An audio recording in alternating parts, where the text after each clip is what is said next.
नाज़रीन इकराम, नबी अलैहिस्सलाम की एक बड़ी प्यारी हदीस है जिसके अंदर आप सल्लल्लाहु अलैहि वसल्लम ने ये इरशाद फरमाया कि अगर क़यामत आने वाली हो या दुनिया तबाह हो जाने वाली हो और तुम में से किसी के हाथ में एक छोटा सा पौधा हो, तो बजाय इसके कि वो क़यामत के आ जाने के खौफ से या दुनिया के तबाह हो जाने के डर से उस छोटे से पौधे को ज़ाया कर दे, उसके लिए बेहतर ये है कि वो उस पौधे को ज़मीन में लगा दे ताकि वो एक दरख्त बन सके। तो नाज़रीन कराम, इस्लामिक बर्ड की टीम ने ये डिसाइड किया है कि हम आप सल्लल्लाहु अलैहि वसल्लम की उन तमाम सुन्नतों को जिनको हम लोग बुला चुके हैं, एक प्रैक्टिकल फॉर्म में परफॉर्म करके और कैमरे की आंख में महफूज करके आप लोगों के साथ शेयर करेंगे ताकि आप लोगों के दिलों के अंदर आप सल्लल्लाहु अलैहि वसल्लम की सुन्नतों को उजागर करने का एक शौक़ पैदा हो सके। तो नाजरीन, आप सल्लल्लाहु ताला अलैहि वसल्लम की एक सुन्नत है पौधा लगाना। तो आज हम इस सुन्नत को अदा करेंगे और इस सुन्नत के अदा करने से इंशाअल्लाह हम अल्लाह रब्बुल इज़्ज़त की बारगाह में से सवाब भी कमाएंगे। तो आज हम आपको ये भी बताएंगे कि पौधा लगाने के लिए किन एहतियाती तदाबीर के ऊपर अमल किया जाना चाहिए ताकि हमारा लगाया हुआ पौधा एक फलदार दरख्त बन सके।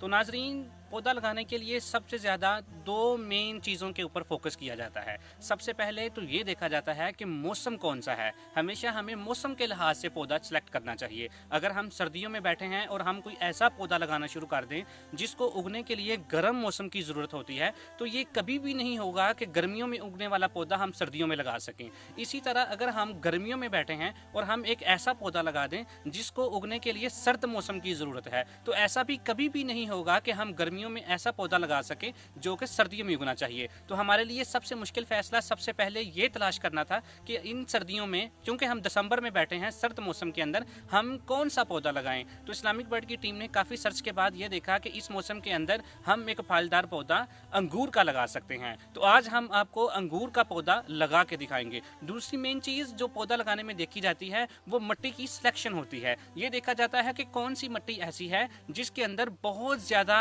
नामियाती मुरक्बात पाए जाते हैं ताकि पौधे को उसके तमाम नामियाती मुरक्बात मिल सके। तो हम मिट्टी की सिलेक्शन के लिए यहाँ से थोड़ा एक दूर दराज इलाके के अंदर जाएंगे, वहाँ जाकर हम आपको दिखाएंगे कि हम मिट्टी को कैसे सिलेक्ट करते हैं। तो नाज़रीन कराम, हम लोग उस एरिया में पहुंच चुके हैं जहां से हमें अच्छी मिट्टी मिल रही है। ये देखें, ये मिट्टी है, बड़ी ज़बरदस्त किस्म की मिट्टी है। ये बेसिकली आपने सामने देखा होगा, ये पानी का खाल है, यहाँ से पानी लोग अपने खेतों को देते हैं।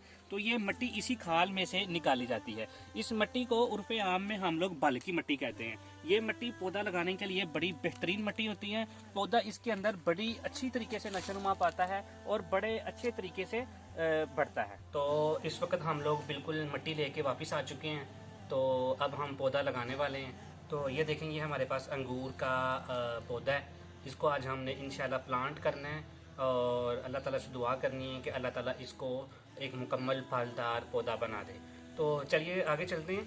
अब हमारे पास ये गमला है। गमला देखें बिल्कुल अंदर से खाली है, ब्लैंक है। हमने इसको साफ़ कर लिया है। वो देखें, सबसे पहली गलती हम लोग जो करते हैं, गमले के एंड पे एक सुराख होता है। अगर ये सुराख ना हो तो उसकी वजह से पौधा मर जाता है। उसकी वजह ये होती है कि इस सुराख को अगर हम बंद कर देंगे तो नीचे से पौधे को ऑक्सीजन नहीं मिलती, इसलिए ये नीचे एक सुराख रखा जाता है। अब हम इसके अंदर अपनी बल वाली मिट्टी जो हमने आपको दिखाई थी वहाँ से हमने कलेक्ट की है, इसके अंदर डालेंगे। उसके बाद इंशाल्लाह हम लोग ये इसमें पौधा लगा देंगे। तो नाज़रीन, हमने एक चीज़ का बहुत ज़्यादा ख्याल रखना है कि इसके अंदर कम से कम इतनी मिट्टी डालनी है कि हमारा पौधा इतना मिट्टी के अंदर आ जाए। ठीक है, तो हम लोग अब इसमें मिट्टी डाल रहे हैं। ये बाल की मिट्टी है, माशाल्लाह बहुत अच्छी मिट्टी है। इसकी खुशबू बड़ी प्यारी है। अगर आपको कभी मौका मिले तो आप लोग बाल की मिट्टी, गीली मिट्टी की खुशबू सूंघ के देखें इंशाल्लाह। और आप अल्लाह ताला की नेमतों को देखेंगे कि अल्लाह ताला की नेमतें माशाल्लाह कितनी ज़बरदस्त हैं कि इंसान हैरान रह जाता है। अल्लाह ताला ने इरशाद फरमाया है, फ़बी आलाई रब्बिकुम तुकज़्ज़िबान, कि तुम अपने रब की कौन कौन सी नेमत को जुटलाओगे। तो ये नहीं जी, ठीक है जी, मिट्टी हम लोग इसमें भर रहे हैं। अब हम एक दफ़ा थोड़ा सा पौधा रख के देखेंगे इसमें कि कितना का आ जाएगा। जी बिल्कुल, अब ये एग्जैक्ट साइज़ पे हम लोगों ने रख दिए।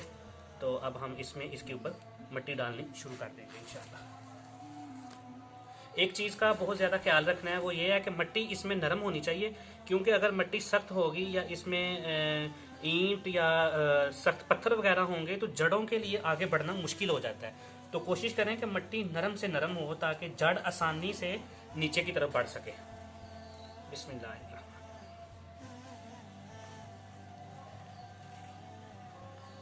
आप दुआ कीजिएगा कि अल्लाह ताला हमारा ये पौधा